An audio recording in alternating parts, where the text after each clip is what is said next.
Bonjour, dans cette vidéo, nous allons voir comment réaliser l'effet pop-art, créé par Andy Warhol, qui va vous permettre de donner plus de fun à vos photographies. Prenons la photo de départ, ici, qui est en noir et blanc, l'origine, et le résultat.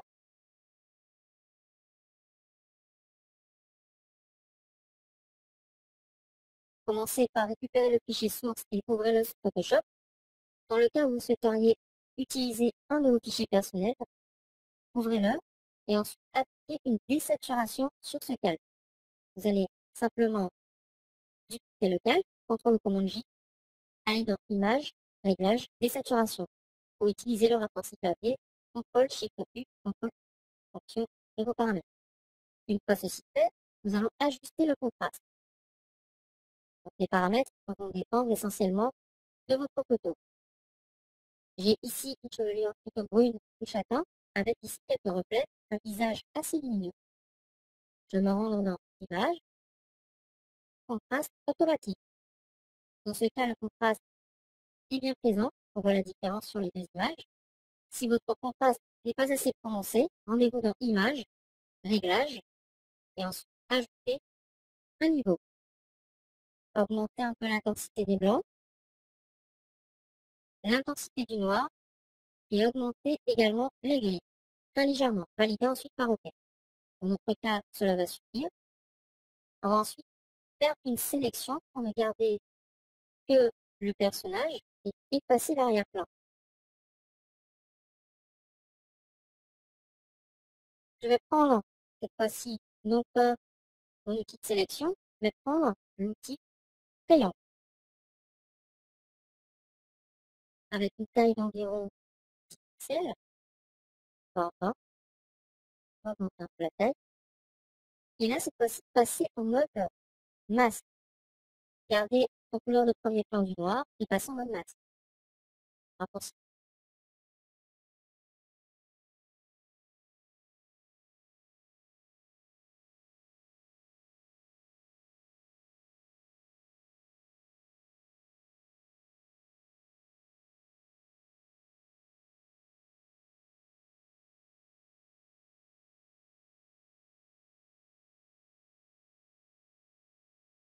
Je vais ensuite prendre l'outil pot de peinture.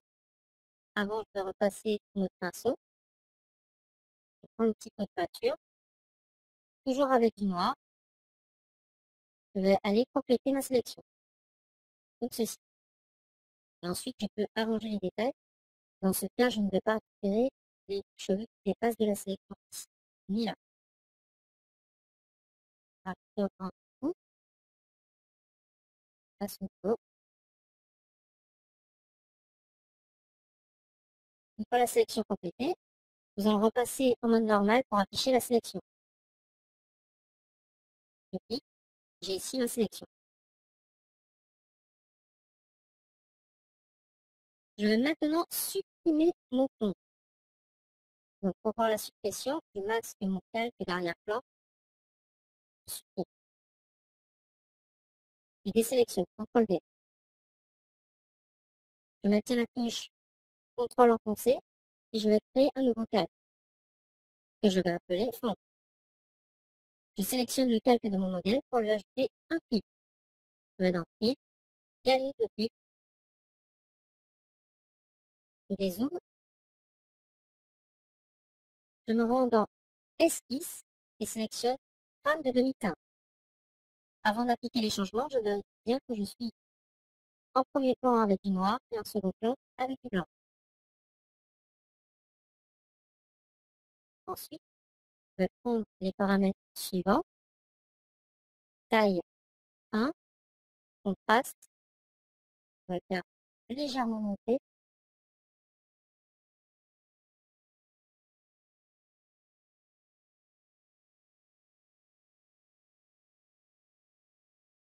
Je vais garder un contraste de 28, 29, avec un type en point.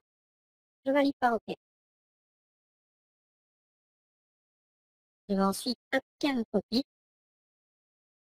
renforcement, netteté optimisée.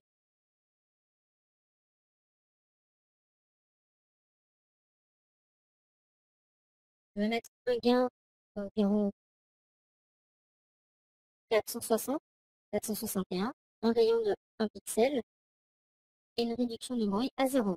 Je vais sélectionner le Gaussien. Je valide ensuite par OK.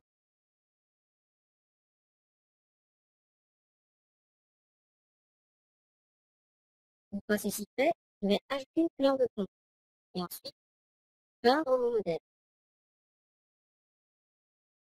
Je choisis par exemple ici du bleu. À l'aide des raccourcis clavier ou du pot de peinture, je remplis le fond de bleu. Je renomme mon calque 1, donc modèle, pour me repérer. Ensuite, je vais créer un nouveau calque. J'utilise un raccourci clavier, CTRL-SHIFT-L, commande-SHIFT-L. Je vais appeler ce calque, par exemple, O. J'en prends un autre que je vais appeler cheveux. Et un autre encore que j'appelle, par exemple, bouche. Je vais juste ordonner ces calques, donc mettre le calque cheveux au-dessus. Ensuite la bouche et la peau. Je vais commencer donc par la peau. Choisir une couleur similaire à celle-ci. On va dire une couleur en saumon. Donc la couleur est la suivante, FB1D97. On va prendre le pinceau, le positionner sur le calque peau, masquer tous les autres calques pour ne pas faire de bêtises, augmenter la taille du pinceau et peindre grossièrement sur le corps et ensuite arranger.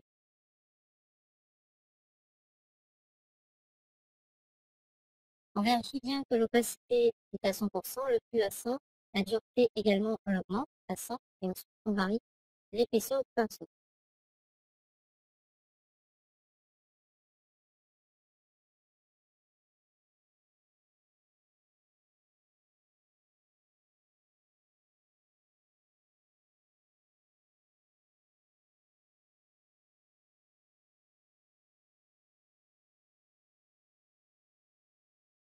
Une fois ceci fait, nous allons passer le mode de fusion de ce calque sur Produit pour voir apparaître notre visage. On va reprendre le pinceau pour corriger quelques petites imperfections.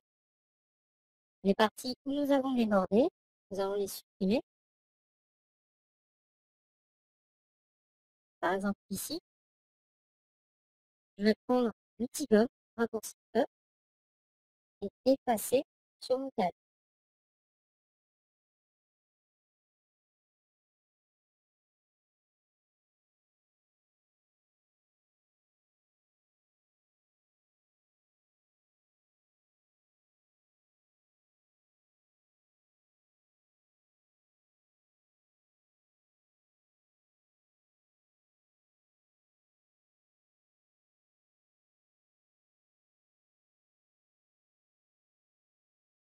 Je vais maintenant ajouter une couleur pour les cheveux. Faire de même. Pour les cheveux, je vais prendre un jaune similaire ici ou quelque chose comme ça. C'est pas mal. Un peu plus. Voilà. Donc, prendre la couleur FCB1 50. Prendre mon pinceau, augmenter la taille.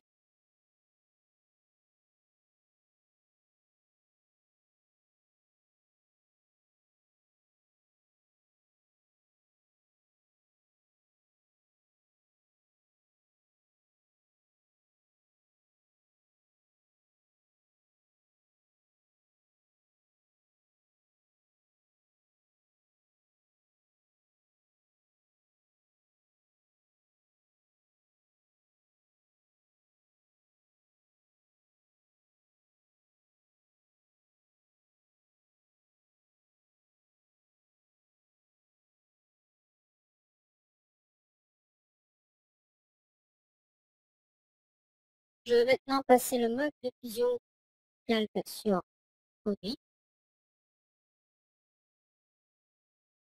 faire une sélection sur la peau et effacer tout ce qui a débordé sur la peau. Je me place sur mon cache-cheveux et j'efface le contenu de la sélection.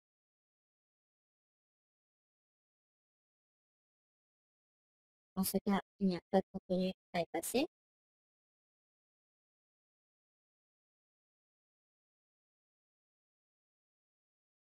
Je désélectionne et j'efface à nouveau le contenu ici présent. Donc je vais sélectionner mon modèle, faire une sélection, retour, me positionner sur le cache-cheveux, j'intervertis la sélection et j'efface. C'est plus rapide que d'utiliser directement l'outil Blur. Je vais maintenant colorer la bouche. Je passe directement le mode de fusion de calque sur produit. Je prends cette couleur, WF005A. Je prends mon pinceau, j'adapte la taille.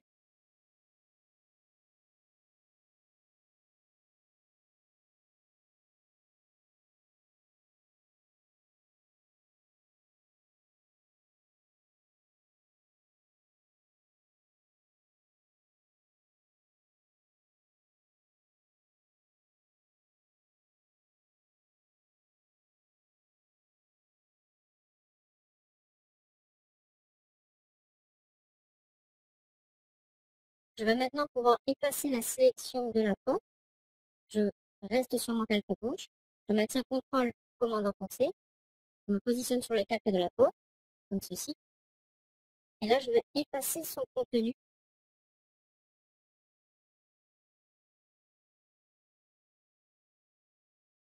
Donc, je vais effacer la sélection de la bouche sur la peau. On a vu précédemment, ici, que la couleur est toujours sur la bouche. Et on a un résultat différent.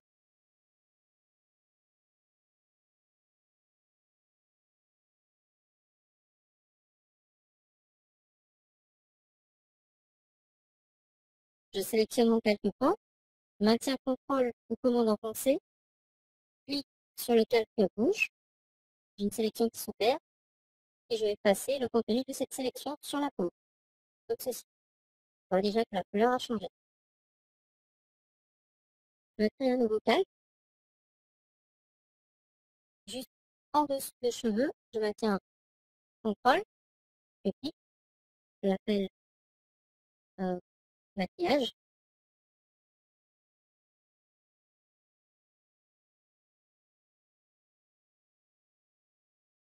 Choisir une couleur particulière, donc laquelle, celle-ci on va dire, et la suivante, 2A et 2C9. Je prends mon petit pinceau, j'adapte la taille, donc la taille convient. Je me positionne à ce niveau.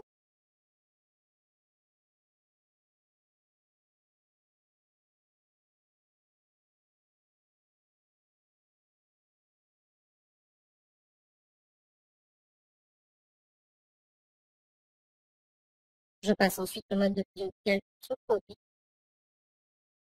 Et là, j'efface. Je prends la gomme et j'efface doucement pour arranger la sélection. Je vais ensuite effacer la couleur de la peau qui se trouve en dessous du maquillage. J'utilise la même méthode que tout à l'heure. Je me positionne sur le calque-point. J'effectue une sélection sur le maquillage. Je maintiens un CTRL commande enfoncée. Et j'efface. CTRL D pour désélectionner. Ou sélection, désélectionner. Et j'obtiens ce résultat. Ensuite, pour varier les couleurs, je peux prendre tout ceci, l'ajouter dans un groupe et ajouter un calque de réglage teinte et saturation. Par la suite, pour changer de couleur, je vais modifier la teinte. Voilà comment créer un effet pop-up.